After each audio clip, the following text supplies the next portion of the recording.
where Rachel be like, do you know what? It's you first, Alex second, Jim third, and me some kind of dim and distant seventh or something like that. I'm like, do you know what? And you kind of have a look at yourself and you think, yeah, but you know what? It's legs.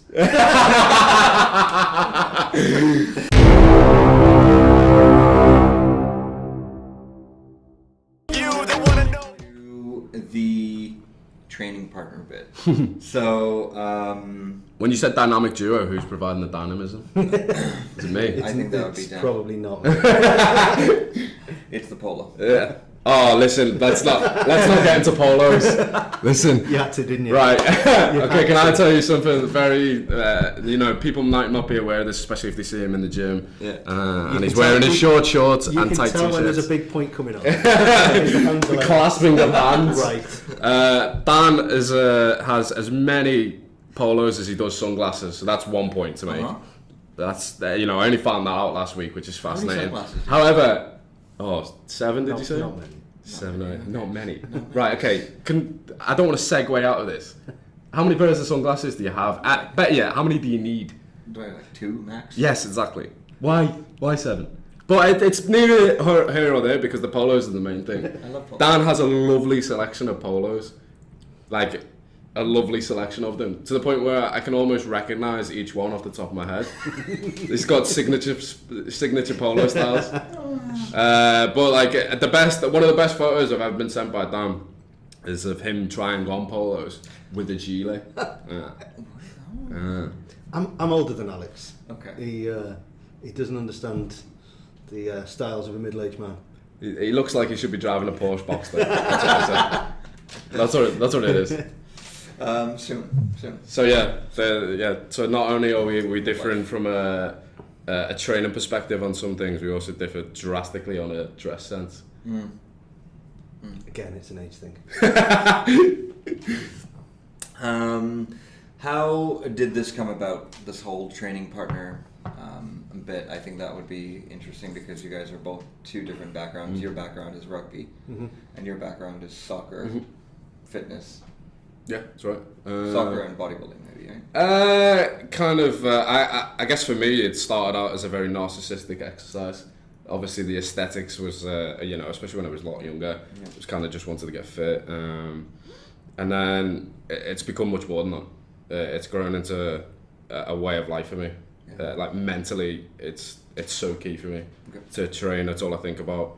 My days are kind of built around training. It really is. Like there are days when I don't train and it really does affect my mood. And I never thought it could be like that.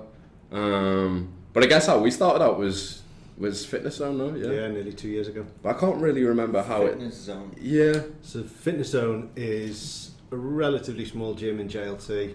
Sounds like It was where I was training pretty much since I came out here. It's a bodybuilding gym, right?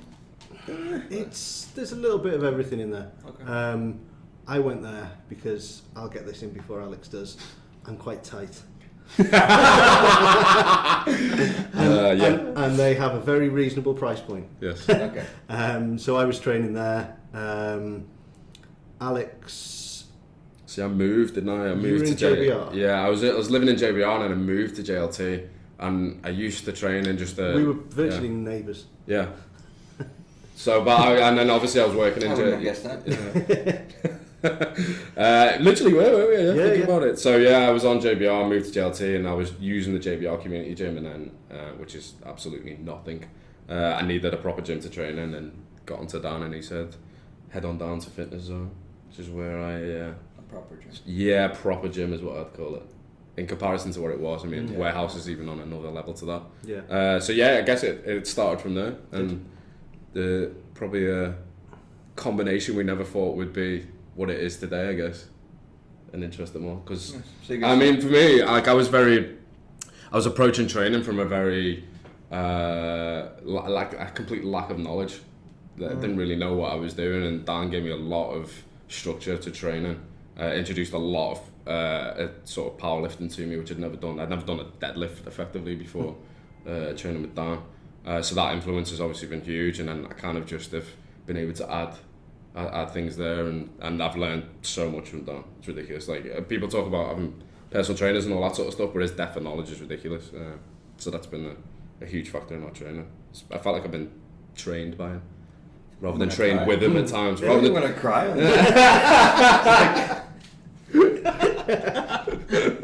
Alex is waiting for this opportunity. yeah, good. It's just don't come out. It's all flood on. Yeah. So yeah, sometimes I feel like I'm being trained by him rather than with him, because it's just it's huge. It's not true. I've got no formal qualification. No. I've just kind of picked up things from books and talking to people and reading different things and kind of trial and error. Trying it, yeah. I mean, the amount of things that we still do wrong is probably alarming. Mm-hmm. But it's funny, I mean, we joke about kind of the age gap, which I think is 10 years. Wow. Yeah, thereabouts. You're older, right? I might look at this morning. And contrary to Alex's Instagram, I'm not 40. Yeah, like anytime I get DMs like, oh, who's that guy that you train with? I'm like, yeah, that 40-year-old dude that I train with. The ginger one, yeah. Yeah, I think we joke about the age gap and things like that, but I think one of the things that I bring more than anything is just that kind of understanding of how your body develops. Yeah. And knowing what feels right, what doesn't, and how you can develop that way. I think we've all been there when we're kind of really young and doing 2.5 hour full body sessions, going crazy and thinking you're going to end up looking like Arnie. But all of us. Yeah. But now I think we're both in a lot more of a position where we kind of know what feels right. Yeah. And then to progress and kind of move on from plateaus and things like that, we can make little changes that kind of pushes on a little bit more, and it's a lot more of a process now. Yeah, you're right. Rather than kind of just go to the gym and there's not kind of and point A and a point B, and we've just got to get to point B as quickly as possible. Mm-hmm. It's almost a lot more linear, and we're as long as there's progress. And I mean, there's definitely more of a route to training now, rather than just kind of pushing it at a goal all the time. There's been like an evolution, not just physically for us, like an evolution in terms of our understanding, our training, how like for me, understanding how my body works has been the biggest thing I've taken away from it. Because I can remember when I first started getting into training, it'd be one of them where I'd go and do loads of bench press, loads of flat bench, loads of kickbacks. Nice. Just stuff that wasn't really necessarily working for me. So like the biggest understanding of when I need to take a break, when I need to put the gas on a little bit, and it can be done even within the workout sometimes. Like my big thing is like tempo. Yeah. I'm always about like I try to maintain a quick tempo. I think that's why, like, if you brought a lot of the powerlifting side of things and the technique side of things and the understanding, I think the big thing that I bring is maybe a bit of tempo and quickening things up, and that's been huge. Yeah, I think one of the biggest things for us as well is not equating pain with progress. Yeah. So if we do a chest session and can't move the next day. Yeah, if we can still kind of lift our arms up like this and there's no tightness, it's not an issue anymore. Yeah. Whereas there used to be that kind of disappointment. If you're not not walking out of the gym with this kind of skin ripping pump, why have you just wasted the last hour of your life? Correct. Which I've said before in the past, and that's been the biggest maturing process for me, isn't it? Yeah, I think so. Yeah, that's smart. What do you? I believe in this day and age, training partners play a massive, massive role in where athletes, where aspiring athletes, local legends have reached. Everyone has had someone there.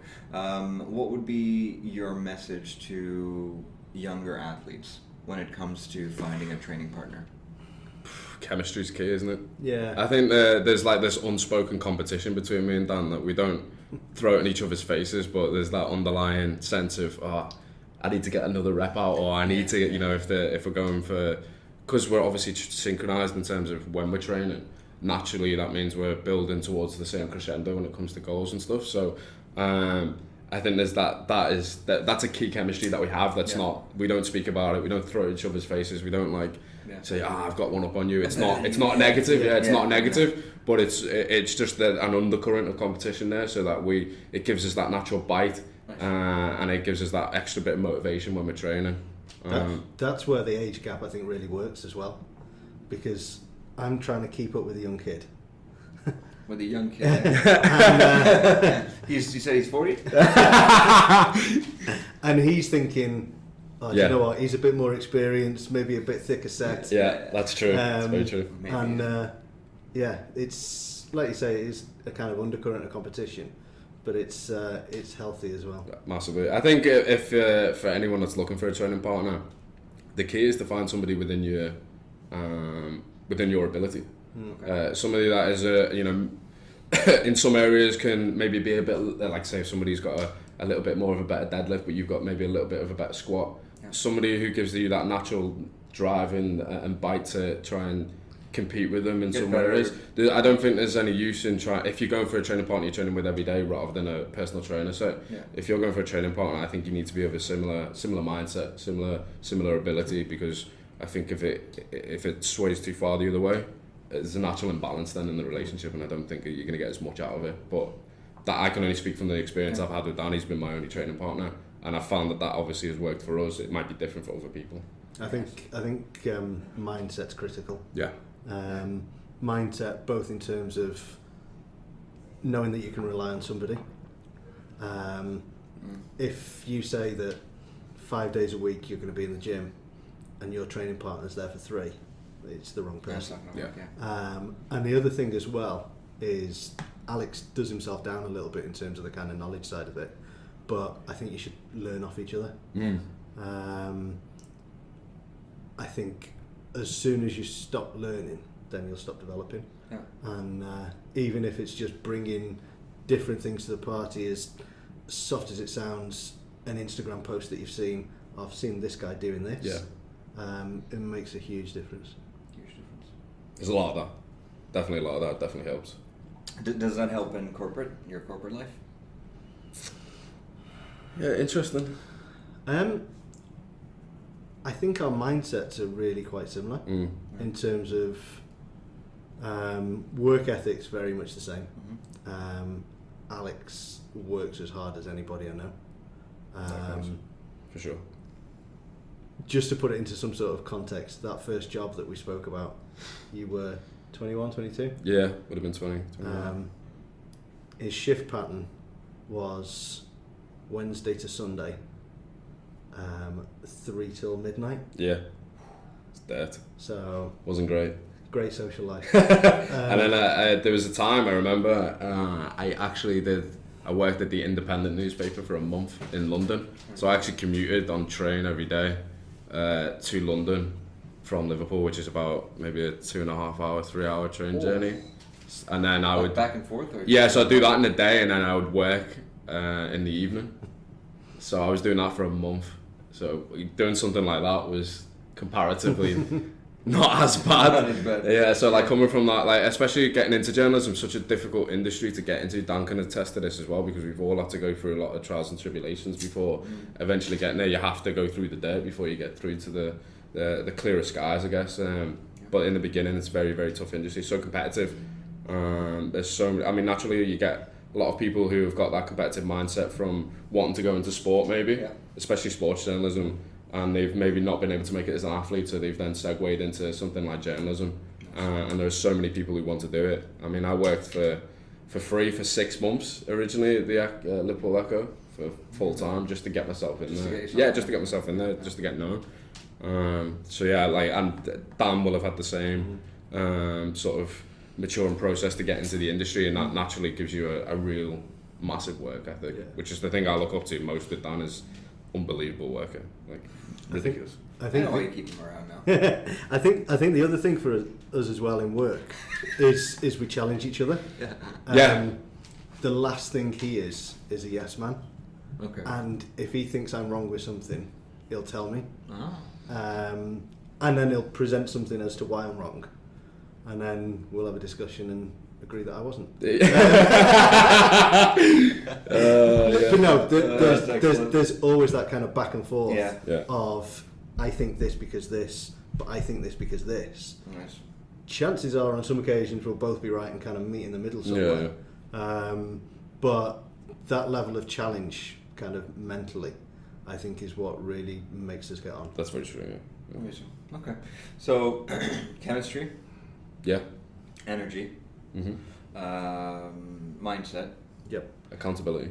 Accountability is probably the keys with Training partner. With a training partner. I mean, it's very rare you find that over here, especially in this day and age, because everyone's got such busy lives, and and as you said, some people will want to come to the gym 5 days a week. Some people want to come only 3 days a week to get that sync. That is really true, and it's difficult as well. You guys are freaking lucky, I think. I'm married as well. Yeah. So you are? Rachel's very understanding. She's understanding of this relationship. There's occasions where Rachel be like, do you know what? It's you first, Alex second, Jim third, and me some kind of dim and distant seventh or something like that. I'm like, do you know what? And you kind of have a look at yourself and you think, yeah, but you know what? It's legs. Specifically, it's a certain mirror in our gym and a quad shot, not just legs. Yeah. Which one is that? I need that. It's the one at the end that's at the left side of the dumbbell rack. Amazing. Absolutely love that. If you stand in between the kind of first and second lots of power racks. Yeah. You got it. Nailed Yeah, it. very often you'll see me and Dan just staring in that mirror being like, yeah, it's looking good today. The quad's taking a life of its own almost. It just takes over him and he's just like, you can't help it, it's just in the mirror. He loves it, he's just like, yeah. Even when we're doing back. It's hilarious because we both have our what's the word I'm for, things that we're not very confident on. So for example, I will always rattle on about, oh, my arms are looking really skinny today, I'm really not happy with my arms and all this sort of stuff, this complex, just have this complex. Yeah. And he's the same sometimes with his legs. It's like the most bizarre thing in the world. He's just stood in the mirror and he's just like, yeah, I'm not happy with my quads today. And I'm looking at him, I was like, man, your quads are the size of my torso, I don't know what you're talking about. So we both have this weird complex about some of probably our best attributes, I guess. Wow. What program are you guys on right now? Interesting. Or a cube? Yeah, it's kind of cube variant. So we will go. Brendan leads the cube. Yes. Yeah. But as with everything, we'll just kind of tweak things to suit ourselves a little bit. But yeah, effectively, we would do a heavy week, a rep week, and an explosive week. The way we would vary to that is we still stick to a relatively kind of traditional bodybuilding structure. Yeah. So we would do chest, back, shoulders, legs and arms on separate days. Nice. The arm session I generally treat as more of a kind of accessory day. Yeah. Yeah. Rehab day. Yeah. Maybe it's like the day. Yeah. So that obviously doesn't fall into the kind of cube structure. Yeah. But we've bolted shoulders onto kind of the traditional cube of kind of bench, squat, deadlifts. Yeah. So we'll use, Alex will often use a seated mill press, where I would do standing. Yeah. I mean, primarily because I've been suffering with a hamstring injury for the last 3 months. It's been kind of difficult for me to join on the cube properly. But that's certainly once I'm fit and healthy, that'll be the one that I'll be certainly getting my teeth into. Okay. Cool. The cube. Let's go with our next segment.